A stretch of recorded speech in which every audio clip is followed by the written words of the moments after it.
Jungkook লাইভে আসার আগে কার সঙ্গে ছিল আর কে এই মেয়েটা, কি সম্পর্ক জাংকুকের সঙ্গে, সবই জানবো এই ভিডিওতে। যদি থাকে নসিবে আপনা আপনি আসিবে, যদি সৃষ্টি করতে চান তাহলে যে কোনো অসম্ভবই সম্ভব হয়ে যায়। আজকে যেমন এই টুকি কোরিয়ান টুরিস্টের সঙ্গে জাংকুকের হঠাৎ করে দেখা হয়ে যায়। জাংকুকের গ্ল্যামার দেখে প্রথমে মেয়েটা চিনতে পারে, কিন্তু সে বিশ্বাসই করতে পারছিল না এটা সত্যি নাকি স্বপ্ন। তারপর সাহস করে জাংকুককে ফলো করে, অটোগ্রাফ চাই এবং একটা ভিডিও করে। তখন ভিডিও দেখে জাংকুক বলে এটা কি ভিডিও, তাই বলে হাই জানায় আর্মিদেরকে। তখন মেয়েটা বলে তুমি কি তুর্কি আর্মিদেরকে কিছু বলতে পারবে? তখন জাংকুক বলে জাংকুকের ব্যবহারটা কিন্তু সত্যি প্রশংসনীয়।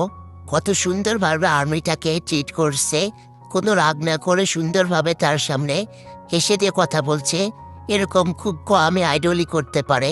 তোমাদের মতামত জানিও। আর একটা বিষয় তোমরা খেয়াল করলে দেখতে পাবে, জাংকুক যে আউটফিটটা লাইভে পরেছিল সেম আউটফিটটা কিন্তু এখানেও পরে আছে। তার মানে এটা লাইভের কিছুক্ষণ আগের ঘটনা এবং সেম জুয়েলারিও পরা।